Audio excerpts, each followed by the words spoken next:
Assalamualaikum warahmatullahi wabarakatuh. Minasang, konnichiwa, kyowa, o genki desu ka? Bertemu lagi dengan saya, Nanang Harmunasim, di channel Nanang Chan, media belajar bahasa Jepang. Pada video kali ini, saya akan membahas tentang beberapa kata sifat dalam bahasa Jepang, dan juga bagaimana penggunaannya dalam sebuah kalimat. Tapi sebelum video ini saya lanjutkan, saya mohon maaf jika dalam video saya ini hanya menampilkan kertas dan gerakan tangan di atas kertas saja. Tapi semoga video ini bermanfaat untuk kita semua. Ya, langsung saja kita ke pokok pembahasannya, yaitu kata sifat dalam bahasa Jepang. Perlu kita ketahui bahwa kata sifat dalam bahasa Jepang ada dua kelompok, yaitu kata sifat bentuk i atau yang akhirannya i, dan kata sifat yang bentuk na, yaitu yang selain akhirannya i, tapi ada beberapa pengecualian. Di sini bisa kita lihat ada kirei, genki, suki, dan lain-lain. Ini meskipun akhirannya i, tapi dia masuk ke dalam golongan kata sifat bentuk na, seperti itu. Nah, kita lihat beberapa contoh kata sifat bentuk i di sini. Contoh ada takai, artinya tinggi atau mahal. Ada hikui, artinya rendah. Shiroi, artinya putih. Aoi, artinya biru. Aoki, artinya besar. Atsui, artinya panas untuk hawa. Kemudian atsui, panas untuk benda, dan lain-lain. Di sini ada atatakai, ada kanasi, ada yasui, dan lain-lain. Kemudian kita beralih ke kata sifat bentuk na, yaitu kata sifat yang berakhiran bukan vokal i, tapi ada beberapa yang akhirannya i masuk ke dalam kata sifat bentuk na. Ini contoh kata sifat yang bukan bentuk i. Contoh, shinsetsu artinya baik hati. Kemudian kimben artinya rajin. Kemudian bimbo artinya ini. Hatsuyo perlu, ripa megah, dan lain-lain. Nah, sampai sini paham? Ini adalah beberapa contoh pengelompokan kata sifat dalam bahasa Jepang, yaitu kata sifat bentuk i, yaitu kata sifat yang berakhiran vokal i. Kemudian kata sifat bentuk na, kata sifat yang berakhiran bukan vokal i, tapi ada beberapa pengecualian. Perlu kita pelajari lagi, yaitu beberapa pengelompokan kata sifat dalam bahasa Jepang. Kemudian kita beralih ke penggunaan dalam sebuah kalimat. Sebelum video saya lanjutkan, apabila video ini bermanfaat untuk kalian semua, jangan lupa like, comment, subscribe, dan bagikan ke teman-teman kalian. Semoga video ini bermanfaat untuk kita semua. Nah, di sini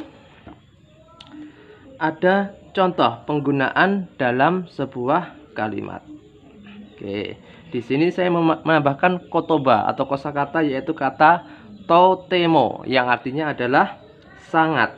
Nah, di sini kata sifat dalam bahasa Jepang ada beberapa penggunaan. Yang pertama yaitu sebagai predikat. Jadi sebagai menerangkan suatu keadaan benda tersebut. Oke. Yaitu kita lihat ke contohnya sebagai predikat. Contoh nomor 1 yaitu kono hon wa takai desu. Kono hon wa takai desu. Bagaimana cara pengertiannya? Kita artikan satu persatu. Kono hon. Masih ingat kan? Penggunaan kata kono, sono, ano. Kalau belum paham, bisa lihat di video kita, yaitu penggunaan kata tunjuk kono, sono, dan ano. Oke. Di sini ada kata kono hon wa takai desu. Kono hon artinya buku ini. Kemudian takai artinya adalah apa? Oke, takai artinya adalah mahal. Jadi Kono hong wa takai desu. Artinya buku ini mahal. Seperti itu. Paham? Insya Allah pasti kalian paham semua. Nah, kita masuk ke contoh kalimat nomor 2, yaitu Ano hito wa shinsetsu desu. Ano hito wa shinsetsu desu. Ano hito artinya adalah orang itu. Oke. Shinsetsu kita cari. Shinsetsu artinya adalah baik hati. Baik hati bisa ramah, itu menggunakan kata shinsetsu. Jadi ano hito wa shinsetsu desu artinya orang itu ramah. Seperti itu. Perlu diingat, selalu dikasih akhiran des untuk bentuk positif. Itu menandakan bahwa kalimat tersebut adalah kalimat positif sekaligus adalah kalimat yang sopan. Dah. Kemudian kita lanjut ke contoh kalimat nomor 3. Kono tatemono wa oki desu. Kono tatemono wa oki desu. Tatemono artinya adalah bangunan. Oke. Kono tatemono wa oki desu. Kono tatemono artinya adalah bangunan ini. Kemudian oki artinya adalah besar. Oke, jadi kono tatemono wa oki desu. Dah. Kemudian kita contoh kalimat nomor 4. Kono tokoro wa totemo atsui desu. Nah, di sini kita menggunakan kata totemo yang artinya adalah sangat. Jadi, kono tokoro wa artinya tokoro artinya adalah tempat. Kono tokoro wa totemo atsui desu. Jadi, kono tokoro artinya tempat ini. Totemo artinya sangat. Atsui artinya adalah apa di sini? Panas. Oke. Jadi, kono tokoro wa totemo atsui desu. Jadi, tempat ini sangat panas. Dah, sampai sini paham? Dah, saya rasa pasti kalian sangat paham semua. Ini adalah penggunaan yang pertama, yaitu kata sifat sebagai predikat. Ya, sebagai predikat. Oke. Kemudian kita beralih ke contoh kalimat atau penggunaan kata sifat yang kedua, yaitu menerangkan keadaan suatu benda. Ini kita lebih ke spesifikasi lagi terhadap benda tersebut. Oke. Ingat, di sini kalau kata kerja bentuk na harus ditambahkan na untuk menyebutkan apa keadaan benda tersebut. Nanti pada contoh kalimat di bawah ini. Oke. Nah, di sini ada kata oki. Oki artinya besar.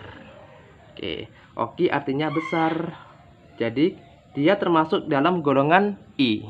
Jadi tanpa dikasih imbuhan. Nah, jadi oki tatemono desu artinya bangunan besar. Langsung tertuju kepada benda tersebut, yaitu oki tatemono desu artinya bangunan besar. Nah, paham?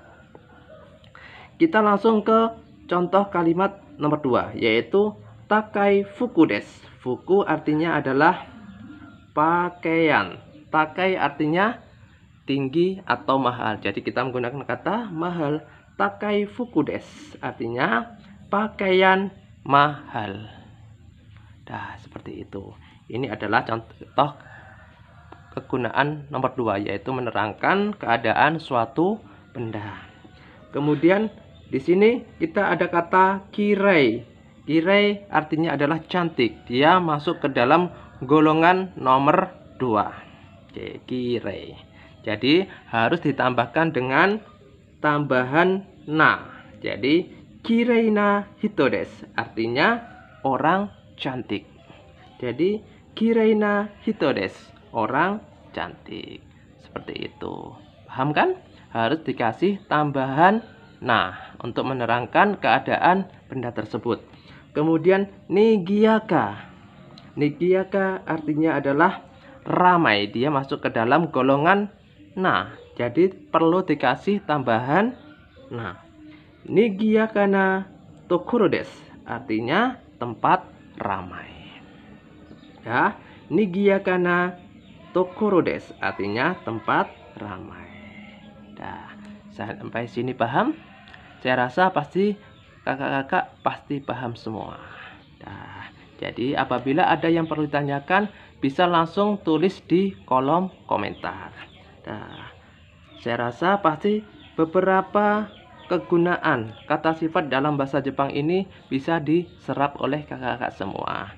Nah, untuk sebagai bahan pertimbangan atau bahan latihan kakak, di sini saya juga menyediakan rensu, yaitu latihan yang perlu kakak-kakak kerjakan.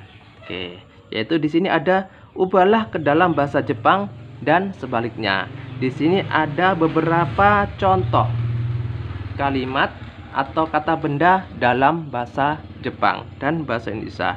Bisa kalian translate ke dalam bahasa Jepang dan sebaliknya. Di sini ada bangunan ini megah. Nomor 2, tempat ini sunyi.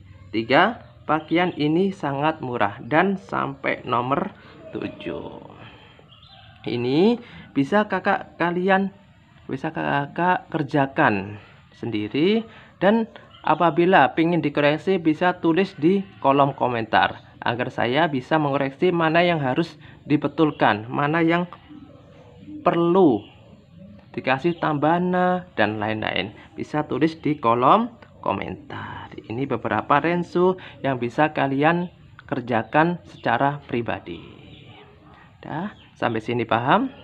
Saya tunggu komentar dari kakak-kakak semua. Nanti akan saya luruskan. Dah, sampai sini paham? Saya rasa pasti kakak paham semua. Dah, cukup sekian video saya ini tentang kata sifat dalam bahasa Jepang dan cara penggunaannya dalam sebuah kalimat. Apabila video ini bermanfaat untuk kakak semua, jangan lupa like, comment, and subscribe. Dan apabila sangat bermanfaat, bisa share ke teman-teman kakak semua agar video ini bermanfaat untuk kita semua. Cukup sekian dari saya. Mohon maaf jika ada kekeliruan. Saya akhiri. Wassalamualaikum warahmatullahi wabarakatuh.